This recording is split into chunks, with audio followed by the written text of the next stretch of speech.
तो अब हम लोग अपना प्राकृतिक संख्याओं का अगला टॉपिक शुरू करेंगे, या फिर हम प्राकृतिक संख्याओं के बारे में अब डिटेल से पढ़ने जा रहे हैं। पिछले वीडियो में हमने संख्यांक और संख्याओं के बारे में पढ़ा था और कैसे संख्याएं बनती हैं संख्यांकों की मदद से, ये सब पढ़ा था। इस वीडियो में हम लोग पढ़ेंगे प्राकृतिक संख्याओं के बारे में।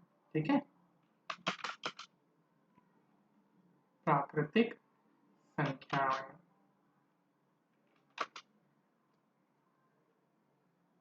तो प्राकृतिक संख्या क्या होती हैं? ये वो संख्याएं होती हैं जिन्हें हम गिनती में प्रयोग करते हैं, जिन्हें हम गिनती में प्रयोग करते हैं।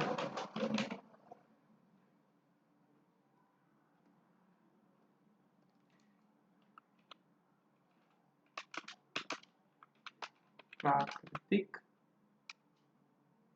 संख्याएं। ठीक है, तो हमारा इस वीडियो में जो पढ़ना है वो हमें पढ़ेंगे प्राकृतिक संख्याएं। तो सबसे पहले इसकी परिभाषा चलते हैं कि प्राकृतिक संख्याओं की परिभाषा क्या है, या फिर प्राकृतिक संख्याएं किन्हें कहते हैं। परिभाषा।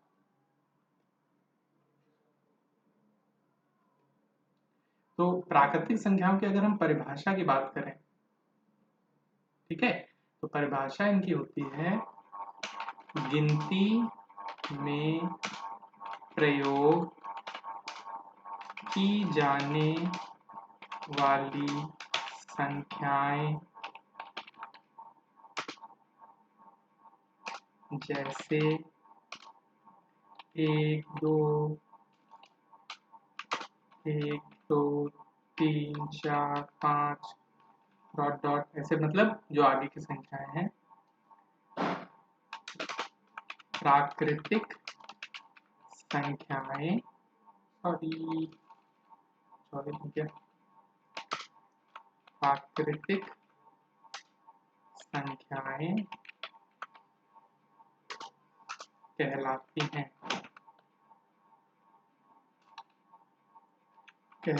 हैं। ठीक है, गिनती में प्रयोग की जाने वाली संख्याएं प्राकृतिक संख्याएं कहलाती हैं। जैसे 1 2 3 4 5। अगर जैसे मान लो हम तुमसे कहें कि ये, जैसे अगर हम बताएं कि ये जैसे तितलियां हैं यहाँ पे, तो ये जो तितलियां हैं ये कितनी है, हम गिने तो क्या कहेंगे? 1 है, 2 3 4 5 6 7 तितलियां हैं। यहाँ पे कितनी तितलियां हमने गिनी? 7। तो ये जो 7 हमने बोला ये गिनती है ना, एक गिनती है। जैसे हो सकता था एक ही हो तितली, हो सकता हो एक बड़ी सी तितली हो। ठीक है, तो हम क्या कहते हैं? केवल एक तितली है यहाँ पे। ठीक है, तो गिनती में प्रयोग की जाने वाली संख्याएं प्राकृतिक संख्याएं कहलाती हैं। ठीक, अब हमारा अगला जो टॉपिक है इसी में वो है हमारा संख्या रेखा। संख्या रेखा पर प्राकृतिक संख्याओं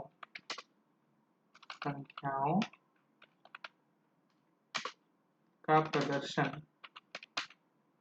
ठीक है, संख्या रेखा पे प्राकृतिक संख्याओं का प्रदर्शन।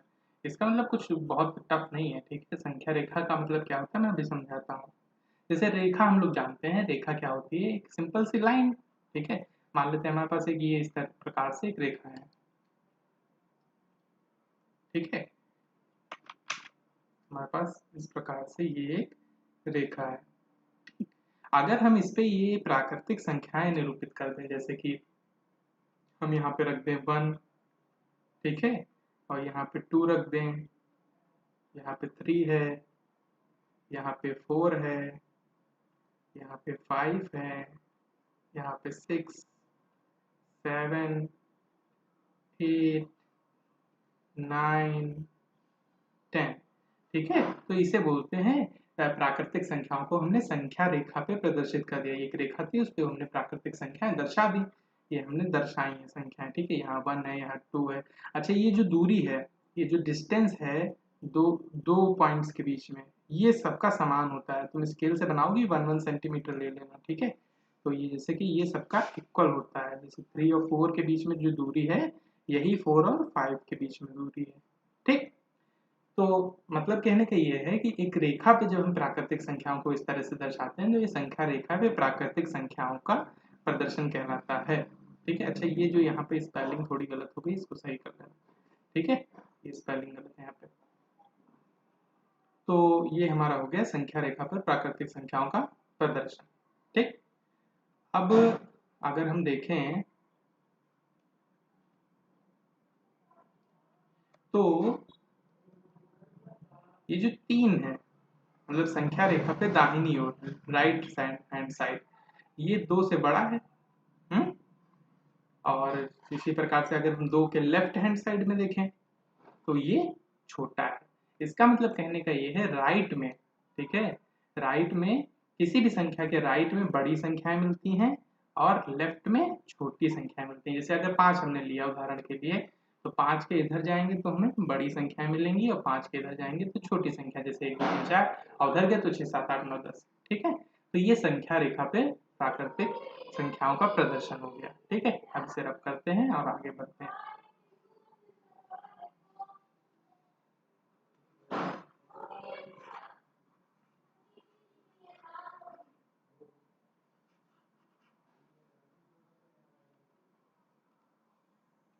अब हम लोग देखते हैं, जैसे मान लो हमारे पास एक संख्या है, हमारे पास संख्या है 4। ठीक है, हमारे पास एक संख्या है 4। तो अब इसके आगे कौन सी संख्या आती है? इसके आगे 5 आती है। हाँ, और इसके पीछे कौन सी संख्या होती है? इसके पीछे 3 होता है। ठीक है, तो अगर मान लो हमने एक संख्या ली 4, 4 के पहले क्या है?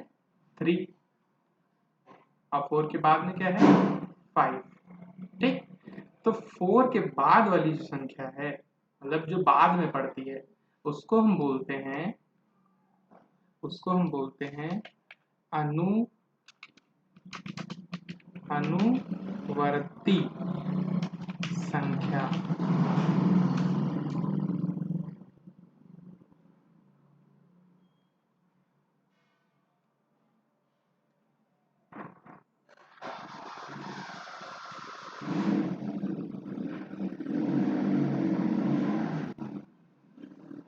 और इस तरह से अगर हम देखें तो 4 के जो पहले है, जो 4 के पहले है, उसको कहते हैं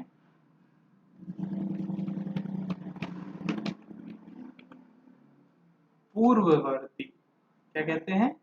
पूर्ववर्ती। ठीक है, पूर्ववर्ती।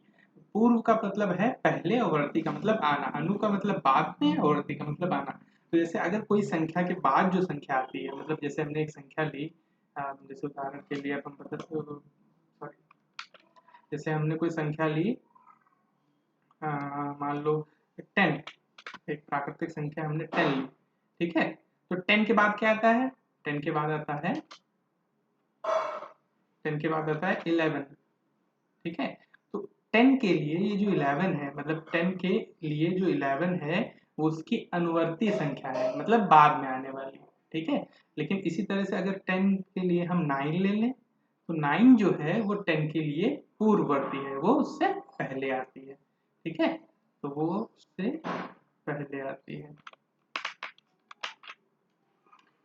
10 के लिए 9 पूर्ववर्ती है और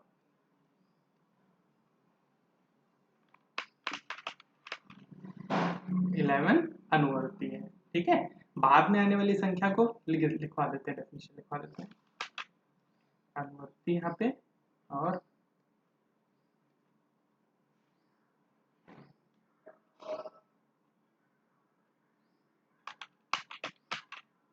यहाँ पे पूर्ववर्ती। तो अनुवर्ती क्या होती है? पहले आने वाली संख्या। ठीक है, अनुवर्ती कौन सी होती है? जो पहले पड़ती है किसी भी संख्या के पहले। जैसे 10 के लिए अनुवर्ती 9 हुई, क्योंकि वो उसके पहले पड़ती है। और इसी प्रकार से अगर हम देखें तो अनुवर्ती कौन सी होती है? अनुवर्ती होती है जो बाद में आने वाली संख्या।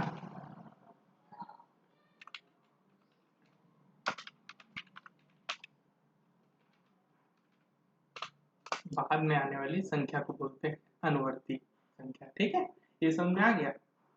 ठीक, अच्छा, अगर हम कहें हमारे पास बहुत सारी ढेर सारी प्राकृतिक संख्याएं हैं, जैसे कि 1 2 3 4 5, जैसे बहुत सारी हैं, ठीक है। तो सबसे बड़ी प्राकृतिक संख्या कौन सी होती है? हमारे पास एक क्वेश्चन है, मान लो कहा गया हमसे सबसे बड़ी प्राकृतिक संख्या बतानी है। सबसे बड़ी प्राकृतिक संख्या, तो क्या बोलोगे? 10? 10 के आगे 11 आ जाएगी, गिनती की संख्या है ना, 11 भी तो गिनती की संख्या है। हमारे पास ये क्वेश्चन है कि सबसे बड़ी प्राकृतिक संख्या कौन सी होती है। तो तुम अगर 10 बोलोगे मैं कह दूंगा 11, फिर तुम 12 बोलोगे मैं 13 बोल दूंगा। ऐसे ही अगर तुम कितना भी बड़ा नंबर सोच लो, मान लो जैसे तुम सोचते हो कि ये इतना बड़ा नंबर तुमने सोच लिया, ये बोला, मैं इसके आगे एक और लगा दूंगा, मैं कह दूंगा ये 6 नहीं 7 है, तब तो ये बड़ी हो गई। तो इसलिए सबसे बड़ी प्राकृतिक संख्या कोई नहीं होती है, ठीक है। कोई भी संख्या सबसे बड़ी प्राकृतिक संख्या नहीं होती है, ठीक है। 1 2 3 4 ऐसे जाता ही रहेगा, जाता ही रहेगा, जाता ही रहेगा, गिनती खत्म नहीं होती, ठीक है। सबसे बड़ी प्राकृतिक संख्या कोई नहीं होती। लेकिन अगर दूसरा सवाल हम करें कि सबसे सबसे छोटी प्राकृतिक संख्या, सबसे छोटी प्राकृतिक संख्या, तो ये हम बता सकते हैं कौन सी होगी। कहाँ से गिनती शुरू होती है? जैसे मान लो तुम्हारे पास इतनी सारी बटरफ्लाईज हैं, तो तुम कैसे गिनती शुरू करती हो? 1 2 3, ऐसे ही तो होता है। हाँ, तो 1 2 3 तुमने गिना, तो 1 से शुरू हुई ना, तो सबसे छोटी प्राकृतिक संख्या होती है 1। कौन सी? 1 सबसे छोटी प्राकृतिक संख्या होती है 1। अच्छा, 1 की पूर्ववर्ती कोई होगी? मतलब 1 के पहले कोई प्राकृतिक संख्या आती है? नहीं आती है, क्योंकि 1 से ही तो शुरू होती है प्राकृतिक संख्या, ठीक है। इसलिए 1 की कोई भी पूर्ववर्ती संख्या नहीं होती है। अनुवर्ती होगी, वो 1 के बाद 2 आ जाएगा, 2 के बाद 3 आ जाएगा। तो 1 की पूर्व अनुवर्ती तो है, लेकिन पूर्ववर्ती कोई नहीं होती है, ठीक है। पूर्ववर्ती नहीं होती 1 की, ठीक। अब हमारा अगला टॉपिक है क्रमागत संख्याएं। अगला टॉपिक क्रमागत संख्याएं। क्रमागत संख्याएं, ठीक है। क्रमागत संख्याएं क्या होती हैं, अब ये पढ़ते हैं। जैसे मान लो तुम्हें हमने बहुत सारी संख्याएं दी, 1 2 3 4 5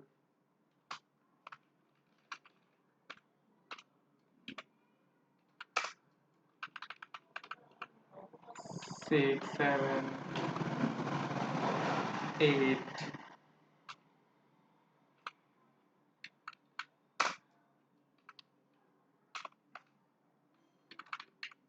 ठीक है। तो यहाँ पे अगर तुम देखो तो 1 के बाद बताओ कौन सी संख्या आ रही है? 1 के बाद आ रही है 2, ठीक है। और 2 के बाद कौन सी आ रही है?